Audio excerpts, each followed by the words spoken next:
ძალიან დიდი მადლობა მობრძანებისთვის. მიხარია რომ მშვენიერ ფერად დღესასწაულს და მთელ თვეს ჩაეყარა საფუძველი დღეს.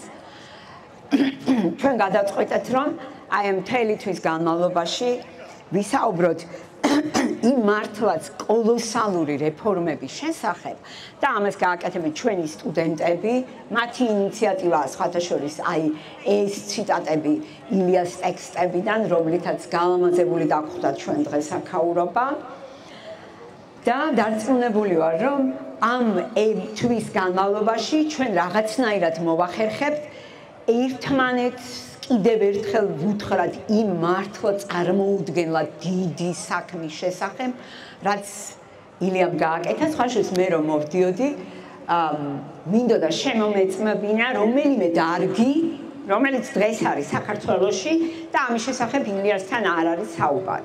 და ძალიან მარტივად გადავამოწმე ეს პროსოპოგრაფიულ ბაზაში. თქვა ეხლა არ დამიწყე ფინანსებით, პოლიტიკით, ეკონომიკით და წერა-კითხვის და განათლების საქმით. დავიწყე მაგალითად მეაბრეშუმეობით. ილიამ ათარგმნა 1891 წელს სპეციალურად ფრანგულიდან სახელმძღვანელო მეაბრეშუმეებისთვის, იმიტომ რომ ხონში და ჯიხაიში გამოჩნდნენ ვაჭრები, რომლებიც სარგებლობდნენ იმით, რომ ჩამოქონდათ ცუდი აბრეშუმის თესლი და მე ყიდნენ ამას. ღებვა თუშეთში რომ აი თუში ქალები დღესაც რომ ღებავენ და აი ეს რეწვა და ღებვა. ამისთვის სპეციალურად ორი სახელმძღვანელო დაუკვეთა იბერიაში 1886 წელს. რომ თუშქალებს ჰქონოდათ შესაძლებლობა, როგორც თვითონ ამბობს, მათაც ისეთივე ძვირფასი ხელნაქსოვი მოემზადებინათ, როგორც ამას შვეიცარიაში აკეთებენ და ყიდიან. ვერ ვიპოვე დარგი, რომლის შესახებაც ამის პოვნა ძალიან მარტივია. პროსოპოგრაფიაში და თქვენც გირჩევთ, რომ 912 გვერდზეა ილიამ რა გააკეთებდა, ილიას საქმე ასახული. უბრალოდ ვერ ვიპოვე დარგი, რომლის შესახებაც იბერიაში არ არის რაიმე ნათქვამი. მაგალითად, აი ახლა ჩვენთან რომ ადრეული განათლების სტანდარტი იწერება 1902 წელს წერს, რომ აი მე გერმანიაში რომ ვაპირებ წასვლას, აუცილებლად უნდა შევისწავლო ეს საქმე, როგორ ხდება ამ ადრეულ ასაკში ბავშვების განათლებაზე ზრუნვა და რომ დავბრუნდები, ამას აუცილებლად განვახორციელებო. ამიტომ ყველაფერი, რასაც ჩვენ დღემდე ვაკეთებთ და რაც გვიკეთებია, აი ამისი ქტიტორი სახელმწიფოებრივად საზოგადოდ, სამოქალაქოდ დამაარსებელი და შემქმნელი არის ილია ჭავჭავაძე და აი ამ იდეებს შორის რა თქმა უნდა წარმმართველი არის უნივერსიტეტის იდეა. მე რომ მკითხოთ ეხლა ეს მთელი დიდი ისტორია, რას დაარქმევდიო,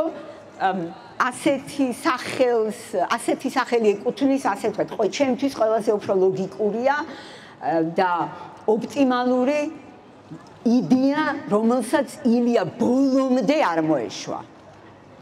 და მისი გარდაცვალებიდან 10-11 წლის შემდეგ ზუსტად პირველ რიგში მისი რესურსებით და რაც მთავარია მის მიერ კონცეპტუალური იდეით დაარსა.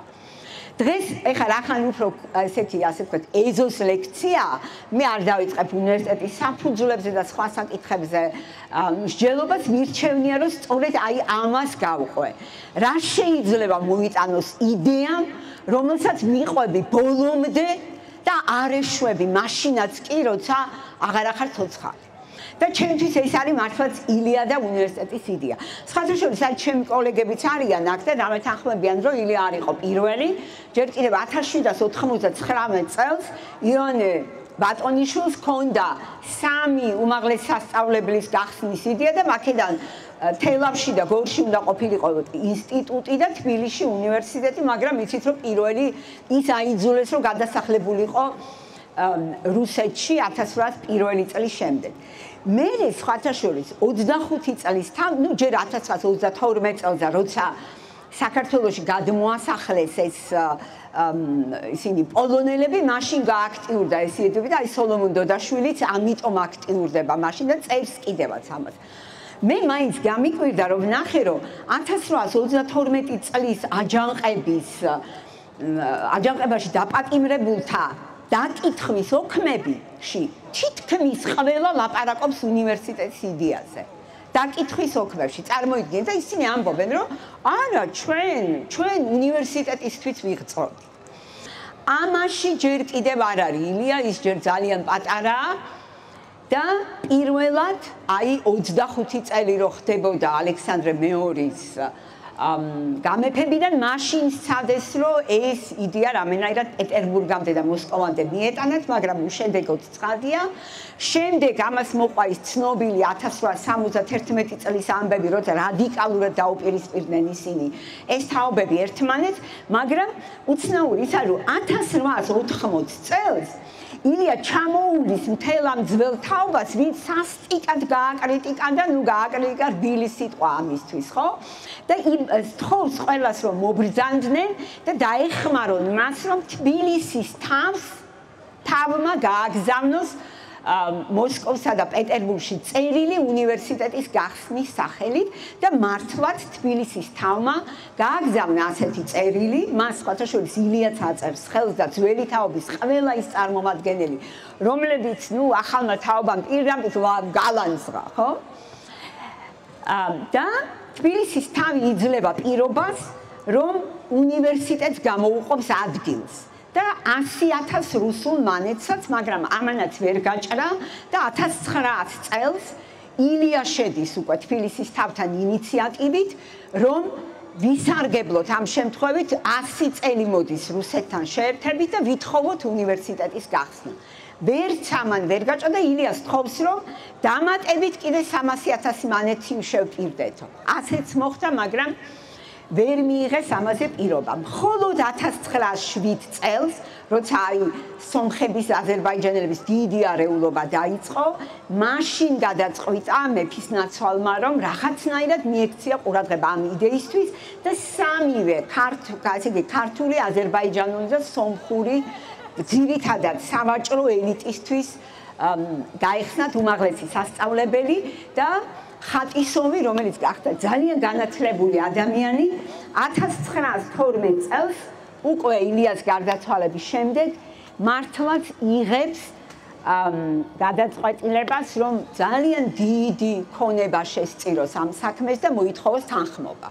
ილია უკვე აღარ არის ცოცხალი, მაგრამ თბილისში უკვე ძალიან აქტიურია 1911 წლიდან ივანე ჯავახიშვილის თაობა. ეს არის უკვე ბოლომდე არ მოეშვას მეორე თაობა. და ორი ძირითადი წრე იქნება.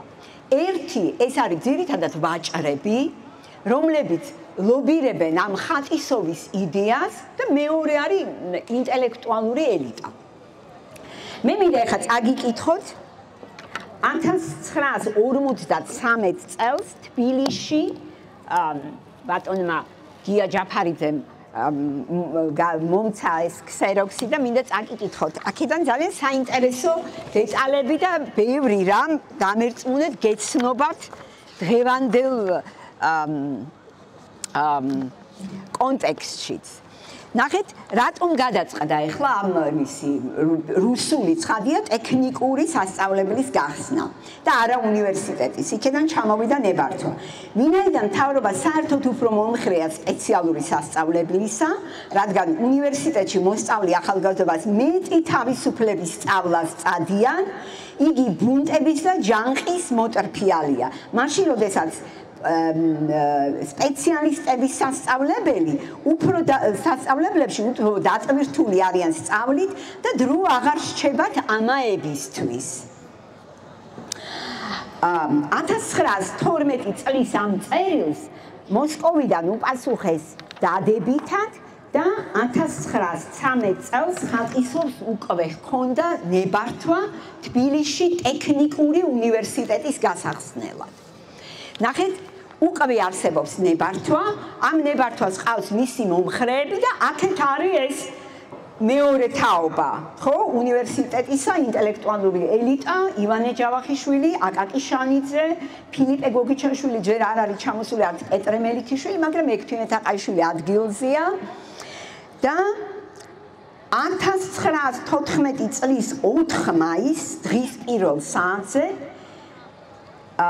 გადაწყდა რომ არა თბილისში არამედ გარეუბანში ნავთლუხის ქვედა ჭალებში ეს დაახლოებით არის აი რუსთავის გზა ოღონდ მტკვრის ორივე მხარეს მართლაც გახსნილი იყო სასწავლებელი და გადაწყდა რომ პირველი ქვაც უნდა ჩადებულიყო ამ სასწავლებლისთვის პირველ საათზე შეიკრიბა თავად მეფისნაცვალი ვორონცოვ დაშკოვი რომელმაც პირადად 100,000 მანეთი შესწირა და წარმოთქვა სათანადო სიტყვები, ასევე შეიკრიბა 65 კერძო პირი, მესჩანთა მამასახლისი, 10 კაცის სპარსელი ვაჭრებისგან, 10-ც კიდევ დანარჩენი ვაჭრებისგან, 15 საბაჟო ინსპექტორი, ვაჭრობის 7 ზედამხედველი და ჩაყარეს საძირკველი. საინტერესო რომ ამ საძირკველში როგორც ივანე ყიფშიძე წერს ჩააყოლეს 1914 ამავე მაისს 14 წელს ოქროს ასოებით წარწერა რომ 1914 წელს ქრისტე მაცხოვრის დაბადებიდან მაისის 4-სა იმპერატორი ნიკოლოზ მეორის ბედნიერი მეფობის დროს მეფისნაცვლის გრაბ ვორონცოვ დაშკოვის და სასწავლო ოლქის მზრუცველის რუდოლფოვის დროს შესრულებულ არც საძირკველი ესე თბილისის პოლიტექნიკური ინსტიტუტისა რომელიც არსდება რომანოვების სახლის 300 წლის ბედნიერ მეფობის სახსოვრად. ეს ამხელა ტექსტი ოქროს ასოებით იყო ამ დაფაზე დაყოლებული.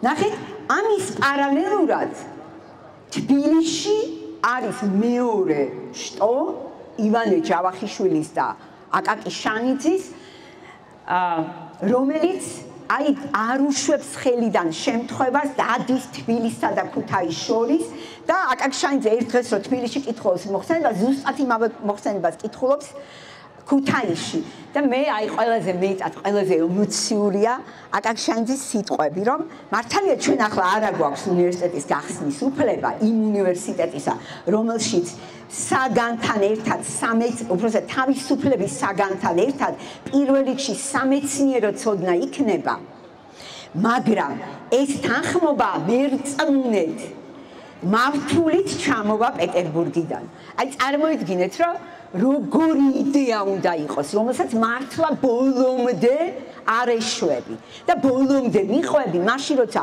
ოქროს ასოებით უკვე დიდი დაფაა გამზადებული და ჩატანებულია. მე კარგად გამოიცნეს ამათ ასე ვთქვათ იდეა რა იყო ამ სასწავლებლის იქ ნავთლუხის ჭალებში გადატანისა და რატომ არა მაგალითად გაბაშვილის მამულებში, იმიტომ რომ გაბაშვილის თავაზობდა სწორედ ამას, რომ გამოვიყენოთ ეს გიმნაზიის შენობა, თესეოს პირველი კორპუსი და 150 ჰექტარი მიწა ჩემი მამულები, რომელიც დღეს არის აი სამედიცინო უნივერსიტეტი და რა ქვია სახელმწიფო საავადმყოფო კი არა, რესპუბლიკური საავადმყოფო.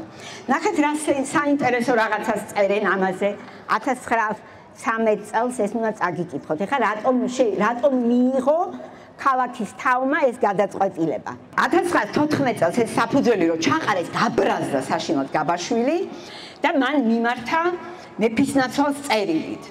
მომავალი სტუდენტები, პროფესორები და მომსახურენი რასაკვირველია წყევლით მოიგონებენ იმ პირთა სახელებს, რომლებმაც გამართეს ამ ხრიოკს ადგილას პოლიტექნიკუმი. და ეხლა ნახეთ რა იყო მთავარი. ნავთლუხს ის უპირატესობა ჰქონდა, რომ ქალაქის თვითმმართველობა მხოლოდ 200-300 ჰექტარს მიწას აძლევდა უნივერსიტეტს. დანარჩენს თავისთვის იწოვებდა, რომელსაც იგი და მისი ხმოსანი წევრები ეს თან წვრილი და მსხვილი ბურჟუაზია დაყოფდა პატარ-პატარა ნაკვეთებად და დიდი მოგებით გაჰყიდა მაღალ ფასად მას შემდეგ, რაც იმ ხრიოკ ადგილებში პოლიტექნიკუმი აშენდებოდა. ხო? როგორც გითხარით, ქართული უნივერსიტეტის იდეა მართლაც იყო, აი, ბოლომდე რო არ ეშვები ის იდეა და წარმოიდგინეთ, მოხდა სასწაული და 1917 წელს აი ეს ქაოსი, რაც მართლობითი ქაოსი, რაც მოიტანა დროებითმა თავრობამ, ამ მართლობითმა ქაოსმა გახადა შესაძლებელი ქართული უნივერსიტეტის ნებართვა გაცემულიყო. ხო? ჩემთვის ყველაფერი აი ამ ბოლომდე რო არ ეშვები ამ იდეას აქვს კიდე უბრალოდ ამის პარალელურია მეორე ბოლომდე იდეა და ნახეთ ილია ჭავჭავაძე რომელიც ჯერ კიდევ 1997 წელს მართლა სხვა შენობის სახელით იწყებს ამ უნივერსიტეტის მშენებლობას, ხო? გიმნაზიის შენობის სახელი და ამბობს, რომ კი, ეს ნამდვილად იქნება უნივერსიტეტისთვის შენობა. ის ილია ჭავჭავაძე ხსნის მართლა 1918 წელს უნივერსიტეტს, იმიტომ რომ პირველი უნივერსიტეტის დამფუძნებელი საზოგადოების თავმჯდომარე მისი მემკვიდრე კოტე აფხაზი 1917 წელს ხსნის ამ უნივერსიტეტის დამფუძნებელ საზოგადოებას მისი პირველი თავმჯდომარეა და ის დებს სწორედ ყველაზე დიდ შენატანს, რითაც იხსნება ამიერკავკასიაში პირველი უნივერსიტეტი, ხო? ეს არის იდეა, რომელიც ცოცხლობს მას შემდეგაც, როცა ამ იდეის თავარი სულის ჩამდგმელი ადამიანი აღარ არის ცოცხალი, მაგრამ იდეას ყავს გამგზელებლები. და სწორედ ივანე ჯავახიშვილის, აკაკი შანიძის, ფილიპე გოგიჩაიშვილის, ექვთიმე თაყაიშვილის, აი ეს თაობა არიან სწორედ ის მეორე წრის ბოლომდე ვინც არ ეშვება იდეას და ასე იხსნება ეს უნივერსიტეტი.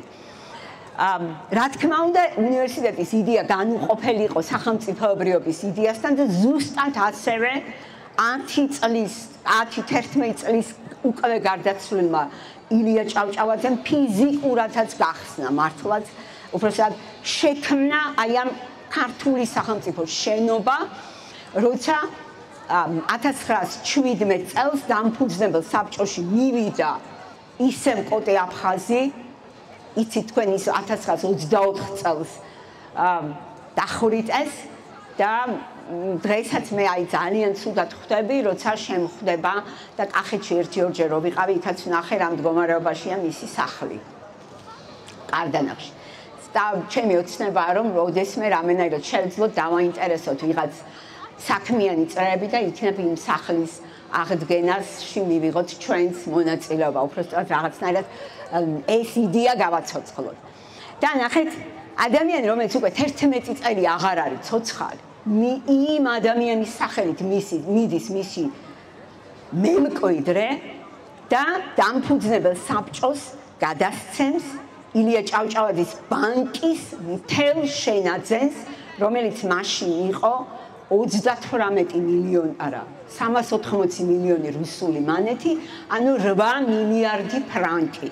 და გიждები აი რეზო გაბაშვილის და ხალხშვილის ეკატერინე გაბაშვილის ჩანაწერზე, ეს იყო სწორედ ის რესურსი, რასაც დაეფუძნა ქართული დამოუკიდებლობა.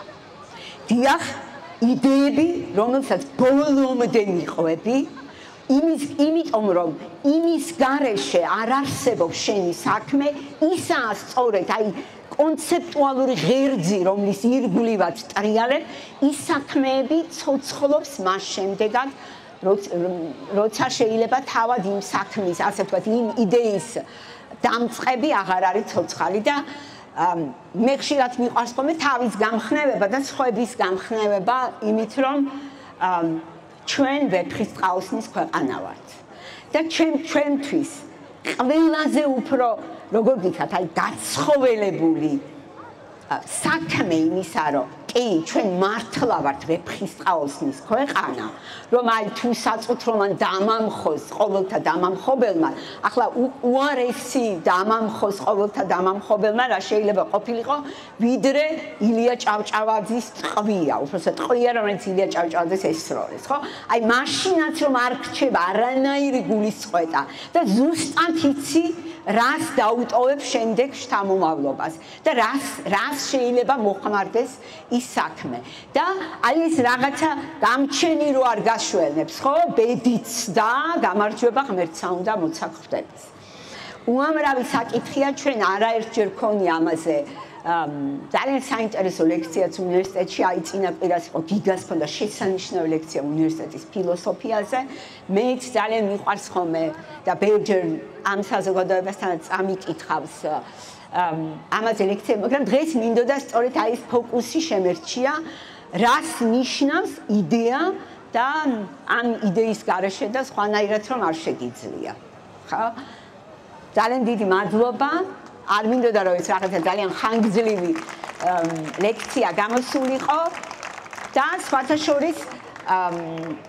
რო ვუყურებ ახლა 21 წლის შემდგომ ამბებს აი ჯუპარი ჩემი კოლეგა თესეუდან აქ და ახლა საუბრობდით ამაზე უნივერსიტეტი არ მომკვდარა 1921 წელს უნივერსიტეტი განაგრძობდა არსებობას და თქვენ რო ნახოთ 25-ში გამოშვებული შესანიშნავი ის ტუნის ან თუნდაც სხვა გამოცემები აი ბოტანიკის მიმართულებით ჩვენთან ინახება და მე გიჟდები სულ კითხულობ ხოლმე იმას ლათინური ორგვერდიანი ანოტაციები რო აქვს შესანიშნავი და პარალელურად აი გეტინგენში ჰიუმაში ჰაიდელბერგში რო ვიყავი ზუსტად იმ წლების შრომებს ვიღებდი ხოლმე იმავე დარგში და ვკითხულობდი რომ აბა ერთი იმას როგორი ანოტაციები აქვს მეთქი და ვაჩვენებდი ჩემ კოლეგებს რომ აი ნახეთ მეთქი ჩვენთანაც ზუსტად აი ციგნის კულტურიდან დაწყებული როგორი ველები როგორი დიზაინი აქვს დამთავრებული მართლაც აი ამ შესანიშნავი ანოტაციებით ეს არის საუკეთესო ევროპული ტრადიცია უნივერსიტეტი მოკვდა მას შემდეგ, რაც 1927 წელს იქ დაიწყეს რაღაცა დიდი რეფორმა, დაშალეს უნივერსიტეტი, 3 სხვადასხვა ფაკულტეტი სხვადასხვა ადგილას გაუშვეს და მე როგორც დამთავრდა ეს ყველაფერი ძალიან კარგად ვიცი.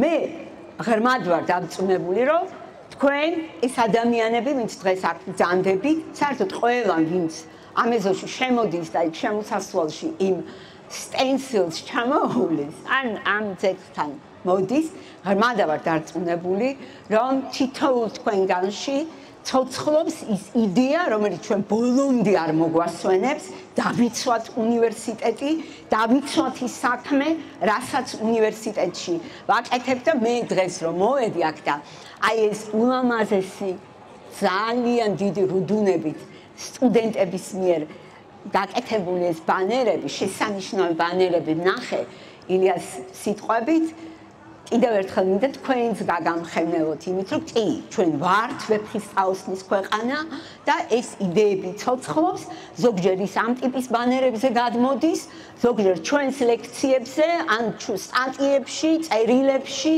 ან იმაში, რაზეც ჩვენს სტუდენტებს ვესაუბრებით. ძალიან დიდი მადლობა კიდევ ერთხელ და მინდა რომ ერთად ბევრი ამ ჩვენი რამეში ბევრი ვისაუბროთ.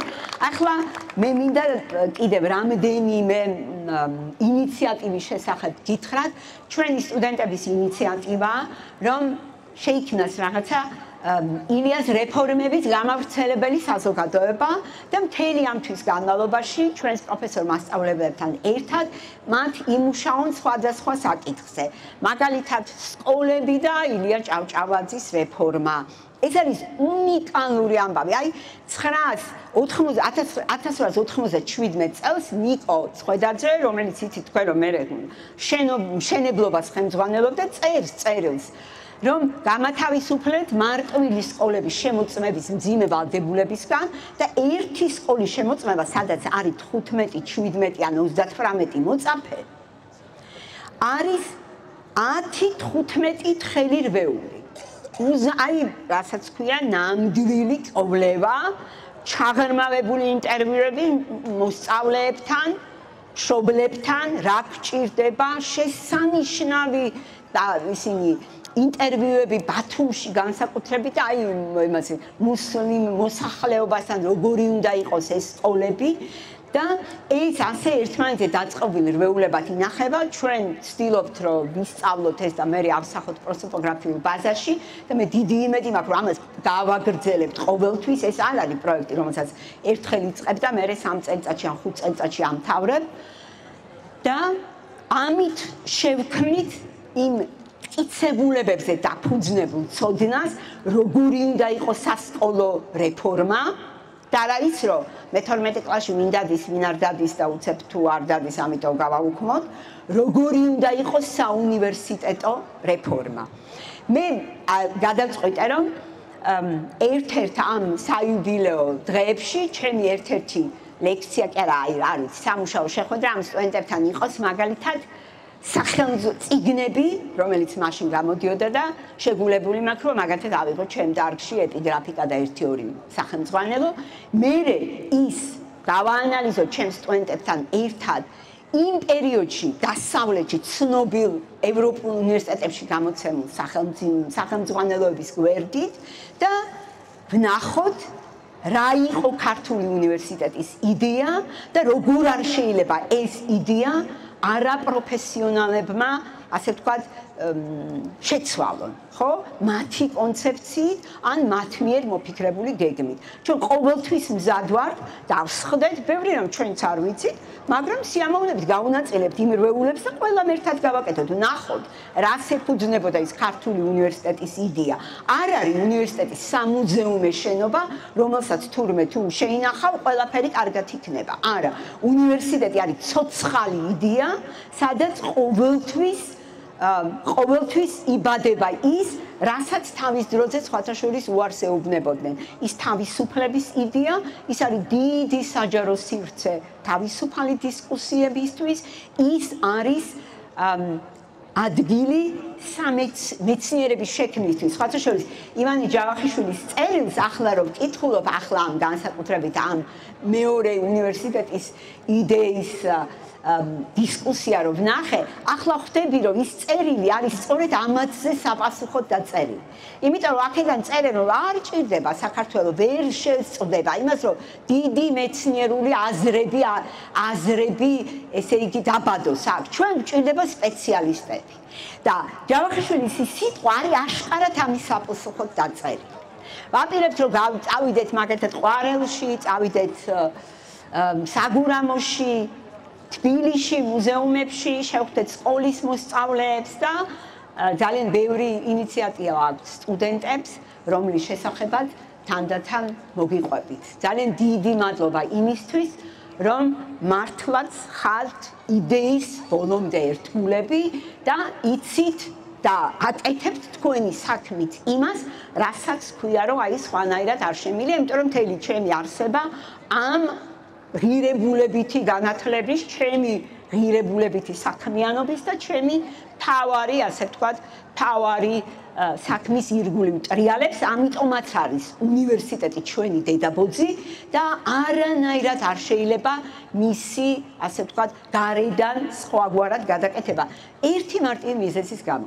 იმიტომ რომ ჩვენზე უკეთ ამ დარგში მომუშავე ადამიანებზე უკეთ ეს არავინ არ იცის და ჩვენ მზად ვართ ამაზე ბევრი დისკუსია გქონდეს, მათ შორის მათთანაც, ვინც არის კომისიის წევრები და ვისაც წარმოუდგენია, რომ მათ ჩვენზე უკეთ იციან ეს საქმე. ძალიან დიდი მადლობა და ახლა შეგვიძლია რომ არაფორმალურ გარემოში ჩვენიერ ამინდში გავაგრძელოთ ეს.